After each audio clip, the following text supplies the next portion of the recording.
Aujourd'hui, vous avez envie de vous lancer sur Internet. Vous voulez travailler sur Internet, seulement vous avez peut-être déjà un job ou vous êtes en recherche d'un nouvel emploi, mais vous avez tellement envie de travailler sur Internet que vous cherchez quand même des informations pour savoir comment vous pourriez démarrer une activité en partant de zéro.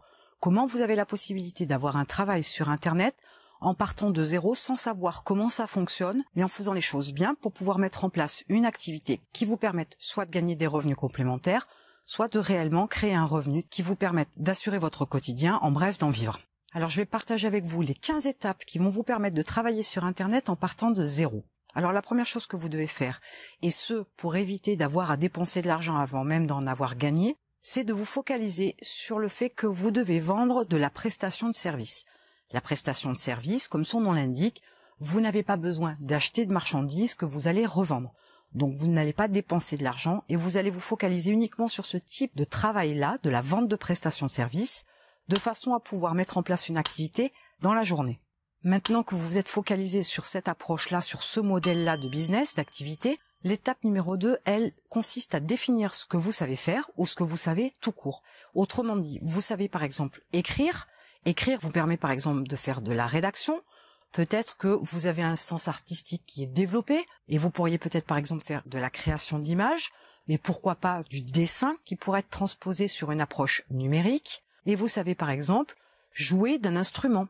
Vous avez par exemple des facultés concernant la mécanique de cycle, de deux roues, de vélo ou de moto par exemple. Donc dès l'instant où vous avez fait une liste de ce que vous savez ou de ce que vous savez faire, vous avez la possibilité de vendre cela.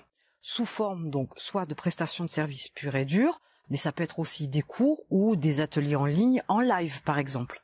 La forme sous laquelle vous allez pouvoir vendre ce que vous voulez vendre peut être différente et il y a de multiples possibilités qui vous permettent de vendre de la prestation de service. Dans l'étape numéro 3, vous allez définir le type de service que vous voulez vendre.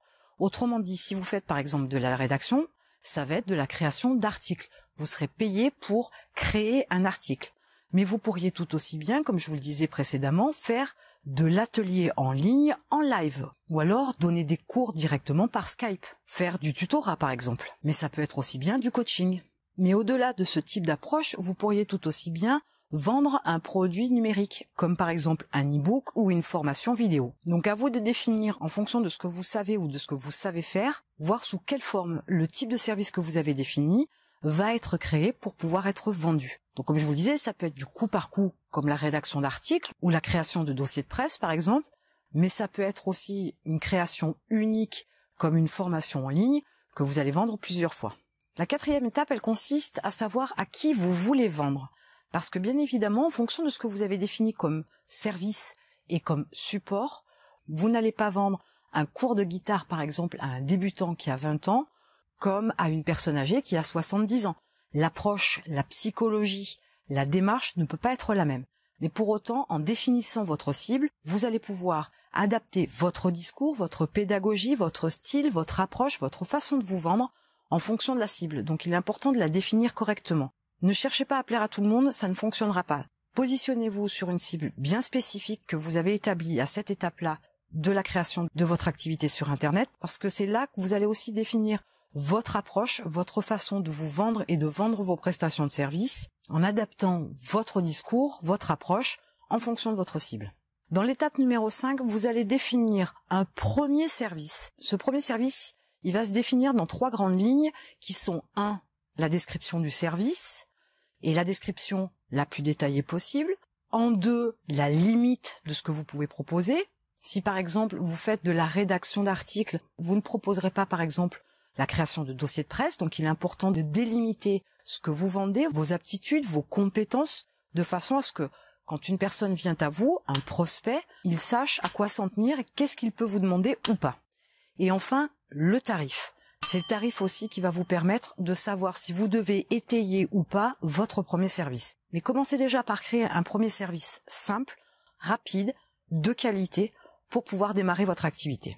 Il vaut mieux avoir un premier service que vous serez capable d'effectuer avec une grande qualité que d'avoir une quantité de services que vous ferez avec une moindre qualité et qui au final va en fait détériorer votre qualité en général en tant que prestataire. Donc concentrez-vous sur un premier service de grande qualité de façon aussi à faire percevoir une valeur forte vous concernant. Dans l'étape numéro 6, vous allez chercher et donc trouver les sites sur lesquels vous pouvez vous inscrire. Il y a tout un tas de sites sur lesquels vous pouvez vous inscrire pour pouvoir vendre votre première prestation de service. Il y a une grande quantité de sites qui sont destinés aux freelances, aux indépendants, aux petites sociétés, aux petites structures, mais toutes ne peuvent pas vous correspondre parce que certaines ont des thèmes bien spécifiques, s'adressent par exemple uniquement aux graphistes. Si ce n'est pas votre cas, si ce n'est pas l'activité que vous voulez faire, il est inutile d'avoir une présence sur ce type de plateforme. Donc cherchez puis trouvez les plateformes, les sites sur lesquels vous pouvez vous inscrire et vendre vos prestations de service qui correspondent à la thématique, au type de prestation de service que vous souhaitez vendre. Dans l'étape numéro 7, vous allez créer vos profils sur les plateformes que vous avez trouvées et renseigner au maximum et de la manière la plus détaillée possible votre profil sur ces plateformes-là. Alors il est important de savoir que beaucoup de gens créent un profil avec un nom, un prénom, 3 lignes de présentation et ils s'arrêtent là. Mais si vous faites des recherches sur ces différentes plateformes, vous vous apercevrez que les meilleurs vendeurs sont ceux qui ont des profils très détaillés, très bien renseignés, qui sont très vendeurs. Et il est important de comprendre que plus vous mettez d'informations, plus vous détaillez votre profil, plus vous avez de chances de convaincre et de pousser les visiteurs à l'achat. Donc n'ayez pas peur d'en mettre le maximum, de façon à avoir des profils très complets. Dans l'étape 8, il est nécessaire maintenant de passer à la création de votre premier service. Vous allez proposer votre premier service en détaillant le type de service et toutes les informations qui sont nécessaires et utiles pour le visiteur. N'hésitez pas à mettre un maximum d'informations là aussi. Plus c'est détaillé, plus c'est renseigné, mieux c'est. Alors si vous êtes par exemple dans la rédaction, et je prends cet exemple-là parce qu'il permet aussi d'avoir une possibilité d'ouvrir sur d'autres activités à la base rédactionnelle, mais vous pourriez très bien faire du résumé de livre ou du dossier de presse. Ça peut être aussi pourquoi pas de la présentation de société, ou voire même par exemple des descriptifs YouTube. La palette est large, mais c'est à vous de définir. Quand vous mettez en place ce premier service, c'est à vous de définir ces fameuses limites, quelles possibilités vous offrez aux visiteurs quand ils tombent sur votre service, de façon à ce qu'ils sachent ce qu'il est possible d'avoir en passant par votre profil. Dans l'étape numéro 9, créez des images et différents descriptifs de vous et de vos services. Alors ça va prendre aussi un petit peu de temps, il ne faut pas se leurrer, mais il va vous falloir créer des images vous concernant vos différents services et une certaine quantité de descriptifs, tous différents les uns des autres, avec des approches particulières pour chacun d'eux, parce qu'il est important déjà de vous familiariser avec un certain discours, parce qu'il est important aussi de vous familiariser avec votre cible. Dans votre cible, vous aurez des personnes qui sont sensibles à certains aspects de votre prestation de service et d'autres personnes qui seront sensibles à d'autres aspects de vos prestations de service. Donc plus vous aurez des descriptifs différents, plus vous toucherez votre cible, mais sous des angles différents. Et c'est important de les avoir et de les préparer à l'avance et de ne pas les faire à la volée, parce que ça nécessite une certaine réflexion. C'est absolument nécessaire de prendre le temps de faire ces descriptifs de manière soignée, parce que vous allez en avoir besoin par la suite, et c'est ce que vous allez voir dans les étapes un peu plus loin. L'étape numéro 10, elle consiste à créer vos profils pro sur les différents réseaux sociaux. Vous savez, parce que vous l'avez défini au départ, que votre cible est présente sur certains réseaux sociaux. Il est important déjà de les identifier, bien évidemment, mais c'est aussi à ce moment-là qu'il vous faut créer des profils professionnels, pas des profils personnels, mais bien professionnels, qui parleront de vous et des différentes prestations de services que vous proposez.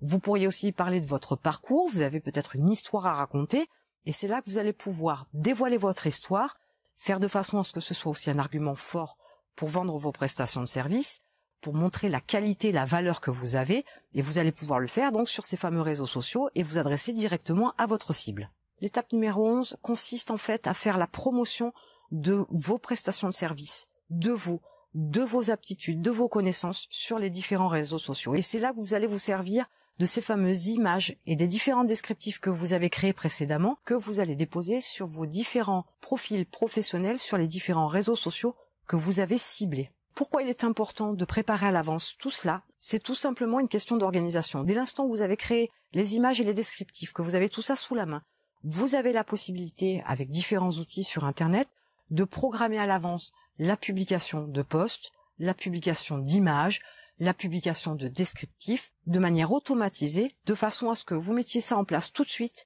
et que vous n'ayez plus à vous en occuper pour les 2, 3, 4 semaines à venir. Il est important de prendre cette avance-là parce que vous allez avoir autre chose à faire pour pouvoir mettre en place votre travail sur Internet. À faire de la promotion sur vos réseaux sociaux, c'est aussi intervenir, réagir, répondre aux commentaires qui peuvent être laissés sur vos différents réseaux sociaux. N'oubliez pas que votre cible a besoin de sentir qu'il y a quelqu'un en face, que ce ne sont pas simplement des images, que ce ne sont pas simplement des textes, mais qu'il y a une réelle personne à qui ils peuvent poser des questions et avoir un retour sur une demande spécifique, par exemple. Donc ne soyez pas timide. Quelque part, si vous êtes timide, derrière un écran, c'est quand même nettement plus facile. Mais ne soyez pas timide, répondez, intervenez, voire même provoquez des réactions de façon à ce qu'il y ait une réelle interaction avec votre cible. Pour l'étape 12, il faut vous concentrer sur quelque chose de bien spécifique, c'est le trafic.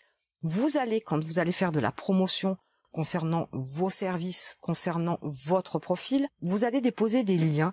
Et ces liens sont ceux de vos différents profils sur les plateformes sur lesquelles vous êtes inscrit et sur lesquelles vous vendez vos prestations de services. Pourquoi mettre des liens et ramener le trafic directement sur les plateformes sur lesquelles vous êtes inscrit? Bien, tout simplement parce que les personnes qui vont voir votre profil sur les comptes de réseaux sociaux ou qui vont voir passer une publication qui les intéresse et qui sont intéressés par vos prestations de services, il faut vraiment leur montrer de quoi vous êtes capable, il faut leur montrer ce que vous avez à vendre. Donc, comme vous êtes inscrit sur des plateformes sur lesquelles vous pouvez vendre vos prestations de services, il vous faut tout simplement amener ces gens-là directement sur les prestations de services que vous vendez sur ces plateformes, de façon à leur permettre d'acheter vos prestations de services immédiatement, puisqu'elles ont un intérêt, elles ont cliqué quelque part ou elles se sont arrêtées sur un post, une publication particulière. Donc, ramenez le trafic directement sur les plateformes sur lesquelles vous êtes inscrit, de façon à pouvoir générer du trafic sur vos profils. Les plateformes verront que vous faites un effort de promotion. Vous pouvez vous attendre à un petit coup de pouce de la plateforme pour mettre en avant votre profil si elle voit que vous lui ramenez du trafic. Donc, n'hésitez pas à le faire. À cette étape-là, j'en profite pour vous donner une petite astuce. Au lieu de diriger votre trafic directement sur les plateformes sur lesquelles vous êtes inscrit, créez un formulaire, par exemple, ou un questionnaire avec Google Forms, et vous allez ramener ce trafic sur ce formulaire ou sur ce questionnaire. Quel est l'intérêt de ramener le trafic sur un cul-de-sac? En fait, le questionnaire ou le formulaire va vous permettre de récupérer une adresse mail, par exemple, et ou, pourquoi pas, un numéro de téléphone. L'or est dans la liste. Vous devez commencer immédiatement à créer une liste de contacts. Elle vous servira plus tard à développer votre business, à développer votre activité, mais vous devez absolument récupérer ce genre d'informations. Peu importe l'approche du formulaire ou du questionnaire, mais de toute façon, il faut qu'à un moment donné, vous puissiez récupérer de quoi contacter la personne qui était éventuellement intéressée par vos prestations de services. Maintenant, vous allez passer à l'étape numéro 13 qui consiste à créer des articles invités, à suggérer, voire déposer sur des sites que lise votre cible. Si vous faites par exemple la création de dossiers de presse, vous pourriez par exemple rechercher des sites qui parlent de dossiers de presse et voir s'ils proposent des articles invités. À ce moment-là, vous aurez la possibilité de déposer un article que vous aurez créé, dans lequel vous aborderez par exemple le sujet de dossier de presse avec votre vision des choses. Cet article pourrait contenir par exemple quelques conseils pratiques avant la création d'un dossier de presse, et donc vous allez suggérer votre article à ce type de site-là. Un site qui a du trafic, qui parle déjà de dossier de presse, sur lequel vous déposez un article qui parle encore de dossier de presse, vous pouvez imaginer que ça va vous permettre de générer du trafic. Une fois de plus, ce trafic-là, vous allez le diriger soit sur les profils des plateformes sur lesquelles vous êtes inscrit, soit sur votre fameux formulaire ou questionnaire pour récupérer des contacts. Sachez quand même que dès l'instant où vous récupérez un contact par un formulaire ou un questionnaire, vous avez la possibilité avec Gmail de créer une réponse automatique et d'envoyer peut-être à ce moment-là un lien vers un des profils que vous avez sur une plateforme sur laquelle vous êtes inscrit. Donc même si vous ne proposez pas tout de suite une des prestations de service comme la création de dossiers de presse, vous pouvez le faire tout de suite quand même par le biais d'un envoi d'email automatique. Maintenant, vous devez vendre votre personnalité, votre style, votre patte. C'est l'étape 14. Vous avez peut-être, voire sûrement autant de compétences, si ce n'est plus, qu'un d'autres rédacteur en création de dossiers de presse. Mais pour que les autres le sachent, il vous faut bien évidemment communiquer. Tout à l'heure, je parlais d'interaction avec votre cible sur vos différents réseaux sociaux, mais vous pouvez avoir cette démarche supplémentaire d'aller par exemple dans des groupes Facebook, dans des forums, dans des sites de questions-réponses, déposer des conseils, de l'aide, des informations concernant votre personnalité, votre parcours, votre histoire, vos connaissances, vos compétences. Et c'est grâce à cette publicité, cette promotion de vous-même et de ce que vous savez faire que vous allez aussi pouvoir générer du trafic. Mais vous allez laisser une empreinte un peu plus importante dans la mesure où il va y avoir cette fameuse interaction. Vous allez par exemple donner une réponse bien détaillée à une question qui a été posée sur un forum, une réponse relativement longue et qui peut-être apportera une astuce particulière, et c'est ce qui va vous permettre de vous démarquer des autres qui ne laissent que 4 mots pour répondre à une question. C'est important de laisser votre trace de façon très consistante à travers Internet. Ça prend du temps, c'est quelque chose que vous devez faire un petit peu tous les jours. Il est inutile d'y passer 2 heures par jour. Passez-y quelques minutes, intervenez sur différents sites, sur différents forums, etc., de façon à pouvoir laisser un maximum votre trace et vos liens vers vos différents profils, que ce soit les réseaux sociaux ou que ce soit les profils sur les plateformes où vous vendez vos prestations de services. Enfin, la 15e étape, dès l'instant où vous commencez à avoir un contact dans votre liste, vous devez commencer à envoyer une information sur vous et vos prestations de services, votre savoir, vos connaissances, vos compétences à votre liste. Et vous allez commencer par envoyer une information chaque semaine. Il est inutile d'envoyer un mail de 2500 mots. Par contre, il est très utile et très rentable d'envoyer un email chaque semaine concernant une astuce, un conseil, une nouvelle information sur la réglementation ou encore un outil que vous utilisez régulièrement. Dès l'instant où vous apportez ou vous donnez quelque chose dans vos emails à votre liste, vous allez aussi avoir l'opportunité de pouvoir davantage vendre vos prestations de services. Vous allez pouvoir le glisser à chaque fois dans vos emails et ainsi pousser à la vente sans faire de forcing, mais en indiquant que vous envoyez de l'information certes, mais vous vendez aussi une compétence, une connaissance, une ou plusieurs prestations de services et que vous êtes là pour répondre à la demande si votre contact en a besoin. Alors je pourrais davantage ajouter des étapes pour pouvoir vous aider à développer votre activité. Mais aujourd'hui, ce que je voulais, c'est surtout partager avec vous ces 15 premières étapes-là, de façon à vous aider à créer une activité en ligne pour pouvoir travailler sur Internet en partant de zéro. Parce que le plus gros souci quand on veut travailler sur Internet, c'est qu'on ne sait pas par quel bout prendre les choses. On ne sait pas ce qu'on a à faire. On ne sait pas comment on doit s'y prendre. On ne connaît pas les étapes. On ne sait pas ce qu'il faut faire et ce qu'il ne faut pas faire. Et c'est ce qui souvent freine au point de ne pas démarrer quoi que ce soit. Donc là maintenant vous avez des étapes qui vont vous permettre de travailler sur Internet en partant de zéro, de mettre en place une base de travail, un mode de fonctionnement, une approche, et vous allez pouvoir créer votre activité dès aujourd'hui en suivant ces 15 étapes. Quelquefois il est bon de commencer par créer une activité avant de créer un business en ligne. Donc commencer à se familiariser avec les modes de fonctionnement, avec les différents procédés, les différentes approches marketing sur le web, permet aussi d'acquérir des connaissances et des compétences supplémentaires pour pouvoir vous faciliter la vie dans la création d'un business en ligne. Et en attendant, je vous retrouve de l'autre côté.